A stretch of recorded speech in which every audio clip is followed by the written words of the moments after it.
ಬಿಡುವುದಿಲ್ಲ ಬಿಡುವುದಿಲ್ಲ ಬಿಡುವುದಿಲ್ಲ ಬಿಡುವುದಿಲ್ಲ ರಸ್ತೆ ಆಗದೆ ಬಿಡುವುದಿಲ್ಲ ರಸ್ತೆ ಆಗದೆ ಬಿಡುವುದಿಲ್ಲ ರಸ್ತೆ ಆಗದೆ ಬಿಡುವುದಿಲ್ಲ ರಸ್ತೆ ಆಗದೆ ಬಿಡುವುದಿಲ್ಲ ಇಂಥ ಕೆಟ್ಟ ರಸ್ತೆ ಕೊಟ್ಟ ಇಂಥ ಕೆಟ್ಟ ರಸ್ತೆ ಕೊಟ್ಟ ಎಂಆರ್ಪಿಎಲ್ಗೆ ಧಿಕ್ಕಾರ ಎಂಆರ್ಪಿಎಲ್ಗೆ ಧಿಕ್ಕಾರ ಎಸ್ಸಿಝಡ್ಗೆ ಧಿಕ್ಕಾರ ಎಸ್ಸಿಝಡ್ಗೆ ಧಿಕ್ಕಾರ ಹೊಂಡಗಳಿಂದ ತುಂಬಿದ ರಸ್ತೆ ಹೊಂಡಗಳಿಂದ ತುಂಬಿದ ರಸ್ತೆ ಗುಂಡಿಗಳಿಂದ ತುಂಬಿದ ರಸ್ತೆ ಗುಂಡಿಗಳಿಂದ ತುಂಬಿದ ರಸ್ತೆ ಮೋಟಾರ್ ಸೈಕಲ್ ಬೀಳುವ ರಸ್ತೆ ಮೋಟಾರ್ ಸೈಕಲ್ ಬೀಳುವ ರಸ್ತೆ ಧೂಳಿನಿಂದ ನಾರುವ ರಸ್ತೆ ಧೂಳಿನಿಂದ ನಾರುವ ರಸ್ತೆ ಕೆಸರಿನಿಂದ ಜಾರುವ ರಸ್ತೆ ಕೆಸರಿನಿಂದ ಜಾರುವ ರಸ್ತೆ ನಡೆದಾಡಲು ಆಗದ ರಸ್ತೆ ನಡೆದಾಡಲು ಆಗದ ರಸ್ತೆ ನಡೆದಾಡಲು ಆಗದ ರಸ್ತೆ ನಡೆದಾಡಲು ಆಗದ ರಸ್ತೆ ಇಂಥ ಕೆಟ್ಟ ರಸ್ತೆ ಕೊಟ್ಟ ಇಂಥ ಕೆಟ್ಟ ರಸ್ತೆ ಕೊಟ್ಟ ಎಂಆರ್ಪಿಎಲ್ಗೆ ಧಿಕ್ಕಾರ ಎಂಆರ್ಪಿಎಲ್ಗೆ ಧಿಕ್ಕಾರ. ಯಾವಾಗ SEZ MSEZ ಆರಂಭ ಆದ ನಂತರ ಈ ಕಾನ ತೋಕೂರು ಜೋಕಟ್ಟೆ ರಸ್ತೆಯನ್ನು ಸಂಪೂರ್ಣವಾಗಿ ನಿರ್ಲಕ್ಷ್ಯ ಮಾಡ್ತಾ ಬರದಾಗಿದೆ. ಈ SEZ ನಿರ್ವಹಣೆ ಮಾಡಬೇಕಾದಂಥ ರಸ್ತೆ ನಾವು ಕಾರ್ಪೊರೇಷನಲ್ಲಿ ಕೇಳಿದರೆ ಈ ರಸ್ತೆ ನಮಗೆ ಬರೋದಿಲ್ಲ ಅಂತ ಹೇಳ್ತಾರೆ. ಜಿಲ್ಲಾ ಪಂಚಾಯತ್ಗಳಲ್ಲಿ PW ಇಲಾಖೆಯಲ್ಲಿ ಕೇಳಿದರೆ ಅದು ನಮಗೆ ಸಂಬಂಧಪಡದಂಥ ರಸ್ತೆ ಅಂತ ಹೇಳ್ತಾರೆ. ಇನ್ನು MRPL ಮತ್ತು SEZನವ್ರು ಕೇಳಿದರೆ ಅದು MRPL ಮಾಡಬೇಕಂತ ಹೇಳ್ತಾರೆ. ಇನ್ನೊಂದು ಕಡೆಯಲ್ಲಿ SEZ ಮಾಡಬೇಕಂತ ಹೇಳ್ತಾರೆ. ಒಟ್ಟಿನಲ್ಲಿ ಈ ರಸ್ತೆಯ ವಾರಿಸ್ದಾರ ಯಾರು, ಈ ರಸ್ತೆ ತಂದೆ ಯಾರು ಎನ್ನುವಂಥ ಪ್ರಶ್ನೆಗೆ ನಮ್ಮ ಜನಪ್ರತಿನಿಧಿಗಳು ಉತ್ತರ ಕೊಡಬೇಕು. ಇಲ್ಲಿ ಕಾನ ತೋಕೂರು ಜೋಕಟ್ಟೆಯಲ್ಲಿ ಅನೇಕ ವರ್ಷಗಳಿಂದ ವಾಸ ಆಗಿರ್ತಕ್ಕಂಥ ನಾಗರಿಕರಿದ್ದಾರೆ. ಈಗ ಹೊಸದಾಗಿ MSEZ ಕಾಲೋನಿಯಲ್ಲಿ ಬಂದಂಥ ನಾಗರಿಕರಿದ್ದಾರೆ. ಜೋಕಟ್ಟೆಯಲ್ಲಿ ಸುಮಾರು 3-4 ಕಿಲೋಮೀಟರ್ ಉದ್ದ ಸಾಗುವಂಥ ಈ ರಸ್ತೆ ಸಂಪೂರ್ಣವಾಗಿ ಇವತ್ತು ಹದಗೆಟ್ಟಂಥ ಪರಿಸ್ಥಿತಿಯಲ್ಲಿದೆ. ಯಾವ ಸ್ಥಿತಿಯಲ್ಲಿದೆ ಅಂತ ಹೇಳಿದರೆ ಎಲ್ಲಿ ರಸ್ತೆಯ ಗುಂಡಿಗಳು ಇಲ್ಲದಂಥ ಜಾಗವನ್ನು ಹುಡುಕಾಡಬೇಕಾದಂಥ ಸನ್ನಿವೇಶದಲ್ಲಿ ನಾವಿದ್ದೀವಿ. ಈ ರಸ್ತೆಯಲ್ಲಿ ಈ ಗುಂಡಿಗೆ ಬಿದ್ದು ಎಷ್ಟು ಜನ ಕೈಕಾಲು ಮುರ್ಕೊಂಡಿದ್ದಾರೆ, ಎಷ್ಟು ಜನ ಸತ್ತಿದ್ದಾರೆ, ಎಷ್ಟು ಜನರಿಗೆ ಸಾವು ನೋವುಗಳು ಸಂಭವಿಸಿದೆ. ಈ ಜನಪ್ರತಿನಿಧಿಗಳಲ್ಲಿ MRPL ಅಧಿಕಾರಿಗಳಲ್ಲಿ SEZನ ಅಧಿಕಾರಿಗಳಲ್ಲಿ ಲೆಕ್ಕ ಇದೆಯಾ? ಎಷ್ಟು ಜನ ಸತ್ತೋಗಿದ್ದಾರೆ? ಈ ರೀತಿಯಾದಂಥ ನಿರ್ಲಕ್ಷ್ಯತನಕ್ಕೆ ಯಾವತ್ತಾದರೂ ಅವರ ಮೇಲೆ ಈ ರಸ್ತೆ ಗುಂಡಿಯಿಂದ ಸತ್ತೋಗಿದ್ದಾರೆ ಅನ್ನೋ ಕಾರಣಕ್ಕಾಗಿ ಈ ರಸ್ತೆಯನ್ನು ನಿರ್ವಹಣೆ ಮಾಡ್ತಕ್ಕಂಥವರ ಮೇಲೆ ಯಾವತ್ತಾದರೂ ಪೊಲೀಸ್ ಕೇಸುಗಳು ಅಥವಾ ಅಪಘಾತದ ಕೇಸುಗಳಲ್ಲಿ ಅವರನ್ನು ಆರೋಪಿಯನ್ನಾಗಿ ಮಾಡಲಾಗಿದೆ. ಈ ಕಾರಣಕ್ಕಾಗಿ ಇವತ್ತು ಅಧಿಕಾರಿಗಳು ಭಾಳ ಸೇಫ್ ಆಗಿದ್ದಾರೆ. ಈ ರಸ್ತೆ ಗುಂಡಿಯನ್ನು ಮುಚ್ಚಲಿಕ್ಕೆ ಯಾವುದೇ ರೀತಿಯ ಕ್ರಮಗಳನ್ನು ಕೈಗೊಳ್ತಾ ಇಲ್ಲ. ಈ ರಸ್ತೆಯನ್ನು ಸಂಪೂರ್ಣವಾಗಿ ನಿರ್ಲಕ್ಷ್ಯ ಮಾಡ್ತಾ ಇದ್ದಾರೆ. ಇದು ಸ್ವಲ್ಪ ಭಾಗ ನಮ್ಮ ಉತ್ತರ ಕ್ಷೇತ್ರದ ಶಾಸಕರಿಗೆ ಸೇರಿದರೆ, ಇನ್ನು ಅರ್ಧ ಭಾಗ ನಮ್ಮ ಮುನ್ಕಿ ಮೂಡಬಿದ್ರೆ ಕ್ಷೇತ್ರದ ಶಾಸಕರಿಗೆ ಸಂಬಂಧಪಡ್ತಕ್ಕಂಥದ್ದು. ಒಟ್ಟಿನಲ್ಲಿ ಈ ಒಂದು ರಸ್ತೆ ಸಂಪೂರ್ಣವಾಗಿ ಯಾರಿಗೂ ಬೇಡದಂಥ ಸ್ಥಿತಿಯಲ್ಲಿದೆ. ಜನರಿಗೆ ನಡೆದಾಡಲಿಕ್ಕೆ ಆಗೋದಿಲ್ಲ, ವಾಹನ ಸಂಚಾರ ಮಾಡಲಿಕ್ಕೆ ಆಗೋದಿಲ್ಲ. ಸಂಚಾರ ಮಾಡಿದಂಥ ವಾಹನಗಳು ಜಖಮಾಗ್ತಾ ಇದೆ, ಹಾನಿಗೊಳಗಾಗ್ತಾ ಇದೆ. ಧೂಳು ಕೆಸರಿನಿಂದ ಜನರಿಗೆ ಕೂಡ ನಡೆದಾಡಲಿಕ್ಕೆ ಆಗದಂಥ ಸ್ಥಿತಿ ಇದೆ. MRPL SEZನ ದೊಡ್ಡ ದೊಡ್ಡ ಬೃಹತ್ ಲಾರಿಗಳು, ಟ್ರಕ್ಗಳು ಇದೇ ರಸ್ತೆಯಲ್ಲಿ ಸಂಚಾರ ಮಾಡ್ತದೆ. ಇದೇ ರಸ್ತೆಯಲ್ಲಿ ನಮ್ಮ ಶಾಲಾ ಮಕ್ಕಳು ಹೋಗುವಂಥ ಇದು ರಸ್ತೆ. ಹಾಗಾಗಿ ಈ ರಸ್ತೆ ಭಾಳ ಅಪಾಯಕಾರಿಯಾದಂಥ ಸ್ಥಿತಿಯಲ್ಲಿ ಇಲ್ಲಿನ ಜನರು ಸಂಚಾರ ಮಾಡ್ತಾ ಇದ್ದಾರೆ. ಇವತ್ತು ನಾವು ಸಾಂಕೇತಿಕವಾದಂಥ ಒಂದು ರಸ್ತೆ ತಡೆ ಪ್ರತಿಭಟನೆಯನ್ನು ಮಾಡಿದ್ದೇವೆ. MRPL, SEZ ಮತ್ತು ಜಿಲ್ಲಾಡಳಿತ ಈ ರಸ್ತೆಯನ್ನು 15 ದಿವಸದ ಒಳಗಾಗಿ ಈ ರಸ್ತೆಯನ್ನು ದುರಸ್ತಿ ಮಾಡದೇ ಇದ್ದರೆ ನಾವು ಹೋರಾಟವನ್ನು ತೀವ್ರಗೊಳಿಸ್ತೀವಿ. SEZ ಮತ್ತು MRPLನನ್ನು ಗುರಿಯಾಗಿಸಿಕೊಂಡು ಜನಪ್ರತಿನಿಧಿಗಳ ಬೇಜವಾಬ್ದಾರಿಯನ್ನು ನಾವು ಗುರಿಯಾಗಿಸಿಕೊಂಡು ಹೋರಾಟವನ್ನು ತೀವ್ರಗೊಳಿಸ್ತೀವಿ ಅನ್ನುವಂಥ ಎಚ್ಚರಿಕೆಯನ್ನು ಈ ಮೂಲಕ ನೀಡಲಿಕ್ಕೆ ಬಯಸ್ತೀವಿ. ಸಾರ್ವಜನಿಕರು ಅದೇ CITU ಮತ್ತು DYFI ನೇತೃತ್ವದಲ್ಲಿ ಪ್ರತಿಭಟನಾ ಹಾಗೂ ಧರಣಿ ಕಾರ್ಯಕ್ರಮ, ನಾವು ರಸ್ತೆ ಧರಣಿ ಕಾರ್ಯಕ್ರಮ ಹಮ್ಮಿಕೊಂಡಿದ್ದೀವಿ. ಮುಖ್ಯವಾಗಿ ನಮ್ಮ ಬೇಡಿಕೆ ಈ ರಸ್ತೆ ಏನಿದೆ, ಈ ರಸ್ತೆ ದುರಸ್ತಿ ಮಾಡದೆ ಹಲವಾರು ವರ್ಷಗಳು ಸಂದಿವೆ. ಅಲ್ಪ ಪ್ರಮಾಣ ಡಾಮರೀಕರಣ ಮಾಡ್ತಾರೆ, ಮತ್ತೆ ಅಲ್ಲೇ ಬಿಟ್ಟು ಬಿಡ್ತಾರೆ. ಇಲ್ಲಿ ಈ ರಸ್ತೆಯನ್ನು ಜಾಸ್ತಿಯಾಗಿ ಬಳಕೆ ಮಾಡ್ತಾ ಇರುವಂಥದ್ದು SEZನ MRPLನ ವಾಹನಗಳು, ಅದೇ ರೀತಿ ಅಲ್ಲಿ ಹೋಗುವಂಥ ಹೆಚ್ಚಿನ ಉದ್ಯೋಗಗಳು, ಅದೇ ರೀತಿ ರಸ್ತೆ ಬಜ್ಪೆ ಏರ್ಪೋರ್ಟನ್ನು ಸೇರ್ತದೆ.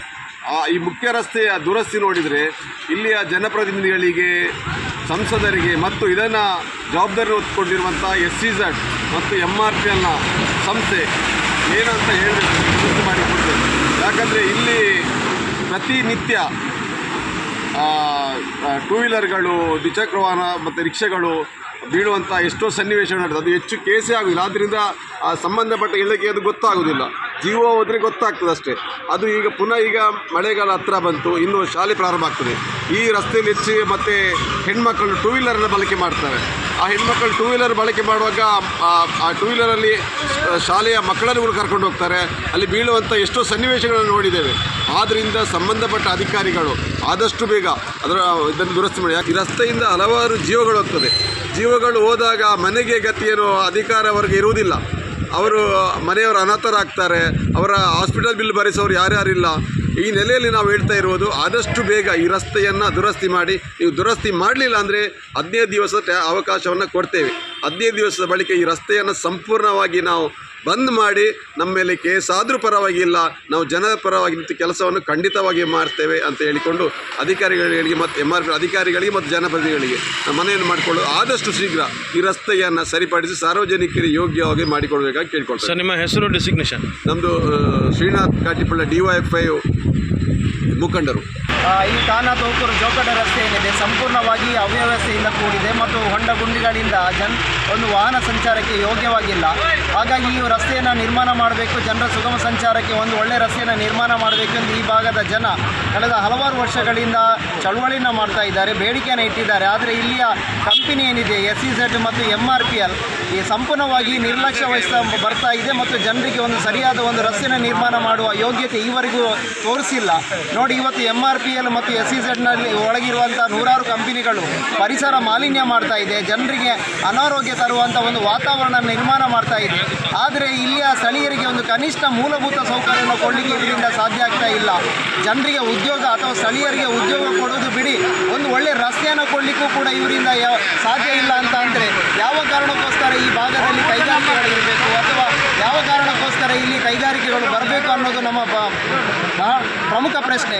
ಹಾಗಾಗಿ ನಾವು ಕೇಳೋದು ಇಷ್ಟೇ, ಇಲ್ಲಿರ್ತಕ್ಕಂಥ ಜನಪ್ರತಿನಿಧಿಯಾಗಲಿ ಅಥವಾ ಸಂಸದರಾಗಲಿ ಸಂಪೂರ್ಣವಾಗಿ ಜನರ ಬದುಕಿನ ಪ್ರಶ್ನೆ, ಜನರಿಗೆ ಮೂಲಭೂತವಾಗಿ ಬೇಕಾಗುವಂಥ ಪ್ರಶ್ನೆಯನ್ನು ಕಡೆಗಣಿಸ್ತಾ ಇದ್ದಾರೆ ಮತ್ತು ಇಚ್ಛಾಶಕ್ತಿಯನ್ನು ತೋರಿಸ್ತಾ ಇಲ್ಲ. ಇದು ಒಳ್ಳೆಯ ಲಕ್ಷಣ ಅಲ್ಲ. ಜನರಿಗೆ ಬೇಕಾದಂಥ ಮೂಲಭೂತ ಸೌಕರ್ಯವನ್ನು ಒಳ್ಳೆಯ ರಸ್ತೆಯನ್ನು ನಿರ್ಮಾಣ ಮಾಡಬೇಕನ್ನೋಂಥ ಮಧ್ಯಪ್ರವೇಶ ಮಾಡುವುದು ಶಾಸಕರ ಕರ್ತವ್ಯ ಮತ್ತು ಸಂಸದರ ಕರ್ತವ್ಯ. ಅಂಥ ಕೆಲಸವನ್ನು ನೀವು ಮಾಡಬೇಕು. ಇಲ್ಲ ಇದ್ದೇ ಇಲ್ಲಿ ಈ ಹೋರಾಟ ಇನ್ನಷ್ಟು ತೀವ್ರಗೊಳ್ಳುತ್ತೆ. MRPL SEZನ ಕಂಪನಿವರೆಗೂ ಕೂಡ ಈ ಚಳುವಳಿ ಮುಂದುವರಿಯುತ್ತೆ. ಹಾಗಾಗಿ ಈ ಕೂಡಲೇ ಈ ರಸ್ತೆಯನ್ನು ನಿರ್ಮಾಣ ಮಾಡುವಂಥ ಕೆಲಸವನ್ನು ಸಂಬಂಧಪಟ್ಟ ಇಲಾಖೆ ಮತ್ತು ಸಂಬಂಧಪಟ್ಟ ಕಂಪನಿಗಳು ಮಾಡಬೇಕು ಎಂದು ನಾವು ಈ ಕಾರಣಕ್ಕೋಸ್ಕರ ಒತ್ತಾಯ ಮಾಡ್ತಾ ಇದ್ದೀವಿ. ನಾವು ದಿನನಿತ್ಯ ಇಲ್ಲಿ ಸಂಚರಿಸುವಾಗ ಎಷ್ಟೋ ಮಂದಿ ಈ ರಸ್ತೆಯಲ್ಲಿ ಹೊಂಡದಿಂದ ಬಿದ್ದು ಅವರನ್ನು ಲಾಸ್ಟಿಗೆ ಹಾಸ್ಪಿಟಲ್ಗೆ ನಾವೇ ಕರ್ಕೊಂಡು ಹೋಗುವುದು. ಯಾರ ಹತ್ರ ಹೇಳಿದರೂ ಇದಕ್ಕೆ ಯಾವುದೇ ಒಂದು ಪರಿಹಾರ ಇಲ್ಲ. ನಾವು ಇಲ್ಲಿಂದ ಜೋಕಟ್ಟ ತನಕ ಹೋಗೋದಾದರೆ ಎಷ್ಟೋ ಗುಂಡಿಗಳನ್ನು ತಪ್ಪಿಸಿ ಹೋಗಬೇಕು. ಹಾಗೂ ನಮ್ಮ ರಿಕ್ಷಕ್ಕೆ 2-3 ದಿನಕ್ಕೊಂದು ಸಲ ರಿಪೇರಿ ಬರಲಿಕ್ಕೆ ಹಣ ಇಡಬೇಕು. ಅದನ್ನು ನಾವು ಯಾರ ಹತ್ರ ಹೇಳಿದರೂ ಇದಿಲ್ಲ. ಎಷ್ಟೋ ಮನವಿ ಕೊಟ್ಟು ಇಷ್ಟರವರೆಗೆ ಯಾವುದೇ ಪರಿಹಾರ ಆಗಿಲ್ಲ. ರಿಕ್ಷಾ ಇಲ್ಲಿ ಹಲವಾರು ವಾಹನಗಳು, ಜನವಾಹನಗಳು ದಿನನಿತ್ಯಲೂ ಸಾವಿರಾರು ವಾಹನಗಳು ಇಲ್ಲಿ ಸಂಚರಿಸ್ತವೆ. ಆದರೆ ಈ ವಾಹನಗಳು ಸಂಚರಿಸಲಿಕ್ಕೆ ಯೋಗ್ಯವಾದ ಇದು ರಸ್ತೆ ಖಂಡಿತ ಅಲ್ಲ. ಇಲ್ಲಿ ದಿನನಿತ್ಯ ಒಂದಲ್ಲ ಒಂದು ಬೈಕ್, ಸ್ಕೂಟರ್ ಇದು ಬೀಳುವುದು, ಹೊಂಡದಲ್ಲಿ ಬೀಳುವುದು, ಅವರಿಗೆ ಗಾಯವಾಗುವುದು ಇಂಥದ್ದೆಲ್ಲ ನಡೀತಾ ಇರ್ತದೆ.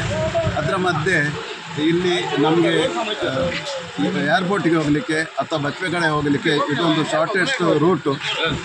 ಇದರಿಂದ ಎಲ್ಲರ ಸಮಯ ಕೂಡ ಉಳಿತಾಯವಾಗ್ತದೆ. ಇಂಥ ರಸ್ತೆ ಕಳೆದ 10 ವರ್ಷದಿಂದ ಯಾವುದೇ ರೀತಿಯಲ್ಲಿ ರಿಪೇರಿ ಮಾಡದೆ ಜನರನ್ನು, ಈ ಭಾಗದ ಜನರನ್ನು, ನಾಗರಿಕರನ್ನು ತೀವ್ರ ಸಂಕಷ್ಟಕ್ಕೆ ಒಳಪಡಿಸಿದ್ದಾರೆ. ಇದಕ್ಕೆ ಸಂಬಂಧಿಸಿದವರು ಆದಷ್ಟು ಬೇಗ ಈ ರಸ್ತೆಯನ್ನು ರಿಪೇರಿ ಮಾಡಿ ಸಾರ್ವಜನಿಕರಿಗೆ ಸುಲಭವಾಗಿ ಸಂಚರಿಸಲಿಕ್ಕೆ ಯೋಗ್ಯ ಆಗುವಂತೆ ಮಾಡಬೇಕು. ಜಾರ್ಜ್ ಲಿಗೋರಿ ಡಿಸೋಜ, ಸುರತ್ಕಲ್ ಸೆಕ್ರೆಟರಿ ಚರ್ಚಿನ ಉಪಾಧ್ಯಕ್ಷ. ನಮ್ಮ ಕಾರ್ಯಕ್ರಮಗಳನ್ನು ನೀವು ನೋಡ್ತಾ ಇದ್ರೆ ನಮ್ಮ ಚಾನೆಲ್ ಅನ್ನ ಸಬ್ಸ್ಕ್ರೈಬ್ ಮಾಡಿ, ಪಕ್ಕದ ಬೆಲ್ ಐಕಾನ್ ಒತ್ತಿ ನಮ್ಮನ್ನ ಬೆಂಬಲಿಸಿ. ಹಾಗೆ ನಮ್ಮ ಕಾರ್ಯಕ್ರಮಗಳನ್ನ ಲೈಕ್ ಮಾಡಿ, ಕಮೆಂಟ್ ಮಾಡಿ, ಅದನ್ನ ಬೇರೆಯವರಿಗೂ ವಾಟ್ಸ್ಆಪ್ ಮೂಲಕ ಶೇರ್ ಮಾಡಿ. ನೀವು ಹೀಗೆ ಮಾಡಿದಾಗ ನಮ್ಮ ಚಾನೆಲ್ ಇನ್ನಷ್ಟು ಮತ್ತಷ್ಟು ಜನರಿಗೆ ತಲುಪಲು ನೀವು ನಮ್ಮೊಂದಿಗೆ ಸಹಕರಿಸಿದ ಹಾಗಾಗುತ್ತೆ. ಇದು ನೀವು ಯಾವುದೇ ಖರ್ಚಿಲ್ಲದೆ ಕೆಲವೇ ಸೆಕೆಂಡುಗಳಲ್ಲಿ ನೀಡಬಹುದಾದ ಸಹಕಾರ. ಧನ್ಯವಾದಗಳು.